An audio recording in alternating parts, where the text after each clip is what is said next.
السلام علیکم ورحمۃ اللہ وبرکاتہ۔ بسم اللہ الرحمن الرحیم۔ آج ہم باجماعت نماز کی فضیلت پر بات کریں گے۔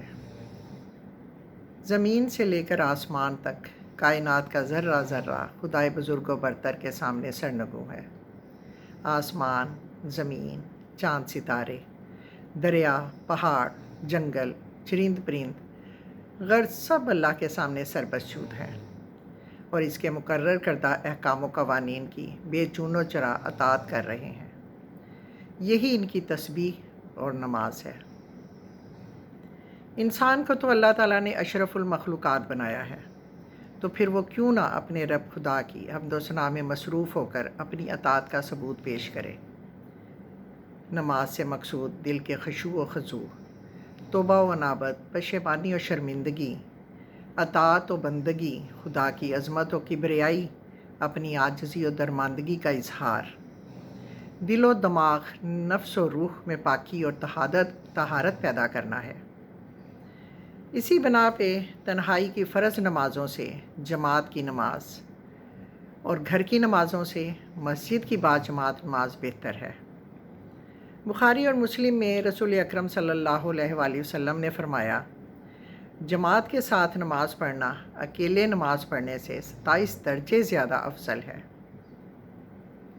مسلم میں حضرت ابو ہریرہ سے روایت ہے کہ نبی اکرم صلی اللہ علیہ وآلہ وسلم نے فرمایا، جس شخص نے اپنے گھر میں اچھی طرح طہارت حاصل کی، پھر وہ اللہ کے گھروں میں سے کسی گھر میں گیا تاکہ وہ اللہ کے فرائض میں سے کوئی فریضہ ادا کرے، تو اس کے قدم اس طرح ہوں گے کہ ان میں سے ایک قدم گناہ مٹائے گا اور دوسرا قدم درجہ بلند کرے گا، یعنی اس کے گناہ مٹائے جائیں گے اور درجات بلند کیے جائیں گے۔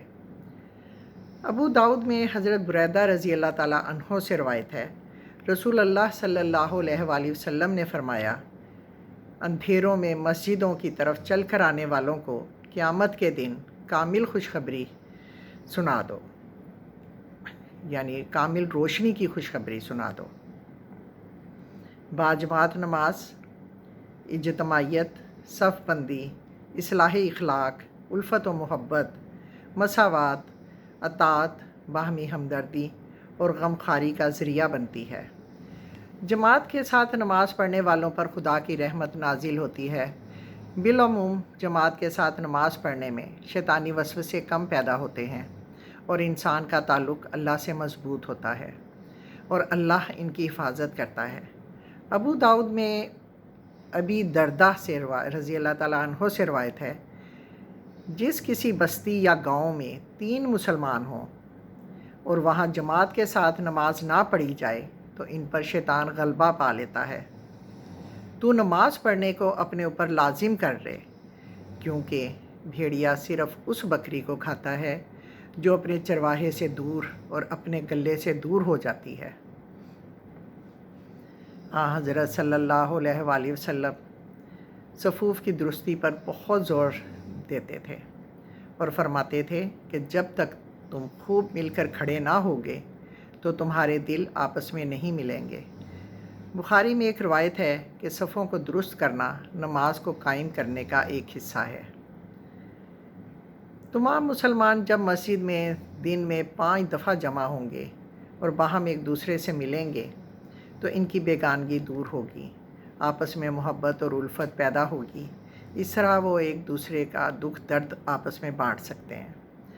ابتدائی اسلام میں مسجد میں اصحاب صفا کا ایک گروہ ٹھہرا تو وہ مستحق لوگ تھے اور مسجد میں ہی رہتے تھے، تو صحابہ اکرام ان کے کھانے کے لیے کھجوروں کے خوشے لا کر وہاں لٹکا دیا کرتے تھے، اور آپ صلی اللہ علیہ وآلہ وسلم اور صحابہ اکرام اکثر نماز سے فارغ ہو کر انہیں اپنے گھروں میں لاتے اور انہیں کھانا کھلاتے تھے۔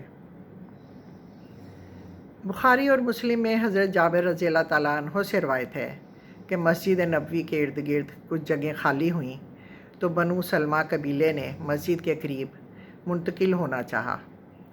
آپ صلی اللہ علیہ وآلہ وسلم کو جب یہ معلوم ہوا تو آپ صلی اللہ علیہ وآلہ وسلم نے ان سے پوچھا کہ بھئی مجھے اطلاع ملی ہے کہ تم مسجد کے قریب منتقل ہونا چاہتے ہو۔ انہوں نے کہا، ہاں اللہ کے رسول، ہمارا یہی ارادہ ہے۔ تو آپ صلی اللہ علیہ وآلہ وسلم نے فرمایا، اے بنو سلمہ، تم اپنے گھروں میں ہی رہو، انہوں نے تمہارے قدموں کے نشانات لکھے جاتے ہیں، یعنی جتنے زیادہ قدم چل کر آئیں گے اتنی ہی زیادہ نیکیاں ملیں گی۔ اسلام لانے کے بعد کوئی بھی صحابی ایسا نہیں تھا جس نے قصداً کوئی نماز قضا کی ہو یا کبھی کوئی نماز چھوڑی ہو، یہاں تک کہ لڑائی اور خطرے کی حالت میں بھی وہ اس سے غافل نہیں رہتے تھے۔ جو لوگ تندرست اور مقیم ہوں اور انہیں کوئی عذر نہ ہو تو مسجد میں آ کر باجماعت نماز پڑھنا ان پر فرض ہے، اور جو لوگ ایسا نہیں کرتے گو ان کی نماز ہو جاتی ہے لیکن وہ فرض کو ترک کرتے ہیں۔ حدیث ہے کہ جس شخص نے اذان کی آواز سنی، ایسا کوئی عذر بھی نہیں جو اس کی پکار پر دوڑ پڑنے سے روکتا ہو، اور وہ اس کی نماز جو اس نے اکیلے پڑھی قیامت کے دن قبول نہ کی جائے گی۔ ابن مکتوب کا واقعہ ہے، اذان کی آواز سننے پر نبی اکرم صلی اللہ علیہ وآلہ وسلم نے انہیں نابینا ہونے کے باوجود رخصت عنایت نہیں فرمائی اور مسجد آنے کی تلقین کی۔ نماز کے شوق اور پہلی صف میں جگہ پانے کے لیے جو شخص نماز ادا کرنے کے بعد دوسری نماز کے انتظار میں مسجد میں بیٹھا رہتا ہے، اجر و ثواب کے اعتبار سے وہ نماز میں ہی شمار ہوگا، یعنی وہ نماز میں ہی لکھا جائے گا، اس کا اجر و ثواب اتنا ہوتا رہے گا اسے۔ صحابہ کرام دوسری نماز کے انتظار اسی طرح کیا کرتے تھے۔ مسلم میں حضرت ابو ہریرہ رضی اللہ تعالیٰ عنہ سے روایت ہے، رسول اللہ صلی اللہ علیہ وآلہ وسلم نے فرمایا، کیا میں تمہیں ایسا عمل نہ بتلاؤں جس کے ذریعے سے اللہ تعالیٰ خطائیں مٹا دیتا ہے اور درجے بلند فرماتا ہے؟ صحابہ کرام رضی اللہ تعالیٰ عنہ نے فرمایا، کیوں نہیں ہے اللہ کے رسول؟ آپ صلی اللہ علیہ وآلہ وسلم نے فرمایا، مشقت اور ناگواری کے باوجود کامل وضو کرنا، مسجدوں کی طرف زیادہ چل کر آنا اور نماز کے بعد نماز کا انتظار کرنا، یہی رباط ہے۔ حدیث کے الفاظ ہیں، فرشتے اس شخص کے حق میں اس وقت تک دعا کرتے رہتے ہیں جب تک وہ بیٹھا رہے۔ فرض نماز مسجد میں باجماعت پڑھنے کا حکم ہے، باقی نفل نمازیں اور سنتیں گھروں میں پڑھنے کا حکم دیا گیا ہے۔ اس سے ایک تو انسان ریا سے محفوظ رہتا ہے، دوسرے گھروں میں برکت رہتی ہے۔